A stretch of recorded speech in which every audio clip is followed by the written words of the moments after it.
Shalom Bapak Ibu Saudara-saudara yang kekasih dalam Tuhan Yesus Kristus. Kembali kita bertemu untuk belajar tentang firman Tuhan. Tapi marilah kita menghampiri hadirat Tuhan.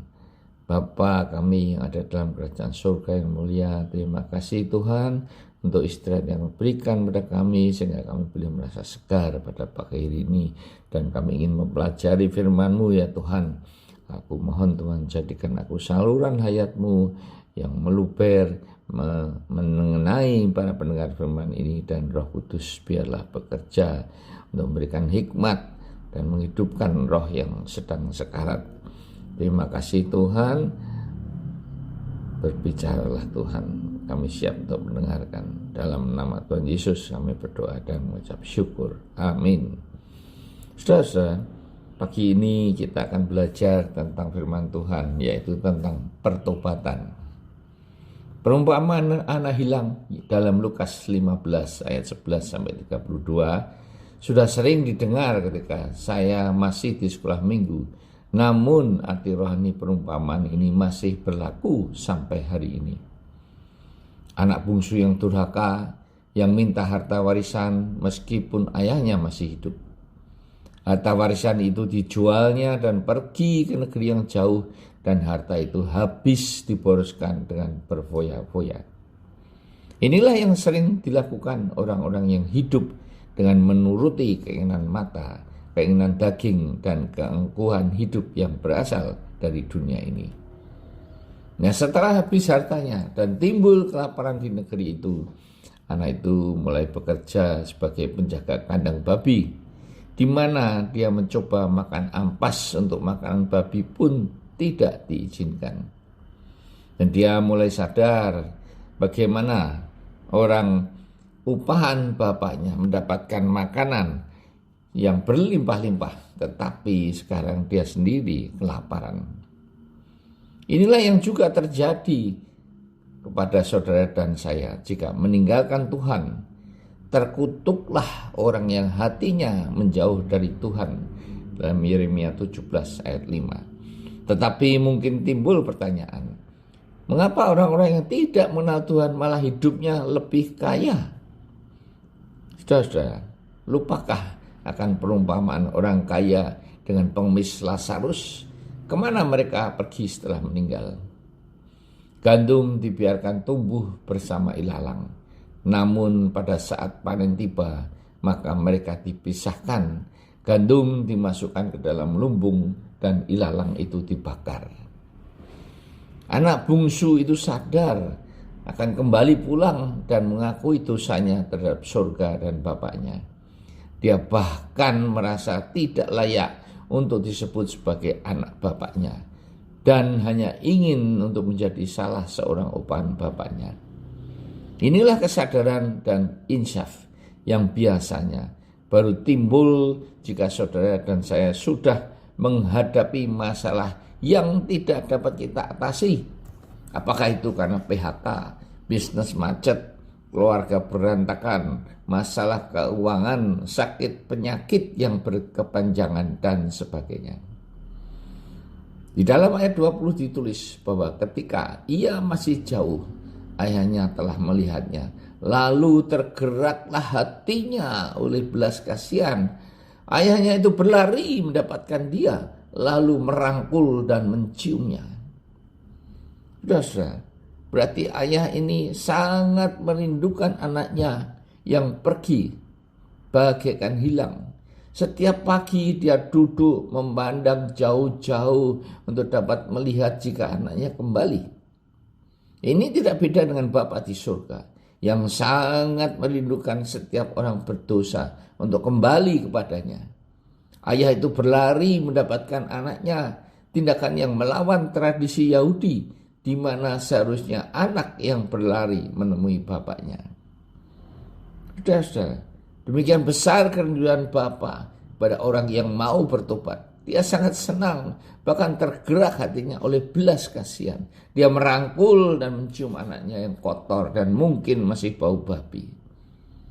Kristus tidak peduli bagaimanapun kotornya dan najisnya hidup kita, di mana manusia saja akan menjauhi orang semacam itu, apalagi memeluk dan menciumnya. Namun Allah itu tetap setia, sekalipun kita tidak setia. Dalam 1 Yohanes 1 ayat 9. Jika kita mengaku dosa kita, maka Ia adalah setia dan adil, sehingga Ia mengampuni segala dosa kita dan menyucikan kita dari segala kejahatan. Saudara-saudara, dijauhkannya kesalahan saudara dan saya sejauh timur dari barat. Nah, sekalipun dosamu merah seperti kirmisi, akan menjadi putih seperti salju. Sekalipun berwarna merah seperti kain kesumba, akan menjadi putih seperti bulu domba. Dalam Yesaya 1 ayat 18. Pengampunan dosa yang sudah ditebus dengan darah Kristus yang tidak ternilai harganya di atas kayu salib. Dia yang menjadi terkutuk dan menanggung dosa kita, menerima hukuman untuk semua dosa-dosa saudara dan saya. Bapak ini tergerak oleh belas kasihan, sama seperti Yesus yang selalu tergerak oleh belas kasihan. Ketika dia memberi makan 5.000 orang, ketika menyembuhkan orang-orang yang sakit dan sebagainya. Karena itu dalam pertobatan saudara dan saya, mintalah belas kasihan Kristus. Matius 7 ayat 7 mengatakan, ketuklah pintu, carilah dan mintalah, maka engkau akan diberi. Saudara-saudara, kita harus berusaha keras untuk mengetuk pintu Tuhan. Ketuk, ketuk, dan ketuk terus sampai dia membuka pintu hatinya dan berbelas kasihan.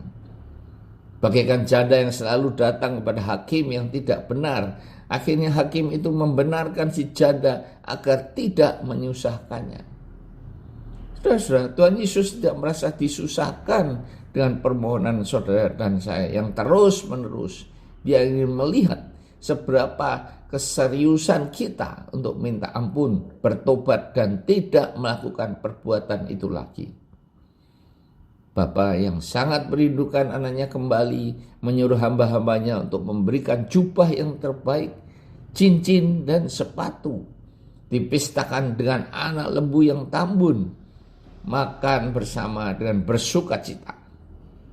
Saudara-saudara, jubah melambangkan kemuliaan, kebesaran, cincin adalah lambang otoritas, dan sepatu melambangkan Tuhan bukan hamba. Itulah yang akan diberikan Bapa di surga ketika kita benar-benar bertobat dan meninggalkan kehidupan yang lama, lahir baru dan menjadi ciptaan yang baru, hidup dalam kebenaran dan kekudusan dengan pimpinan Roh Kudus. Tetapi reaksi anak sulung marah dan tidak mau masuk karena walaupun sudah bertahun-tahun melayani bapaknya, dia tidak pernah dipistakan seperti adiknya yang sudah memboroskan dan menghabiskan harta warisannya. Nah, bukanlah saudara dan saya juga sering merasa iri jika ada orang yang dulunya tidak karuan kok malah dipakai melayani lebih dari saudara dan saya.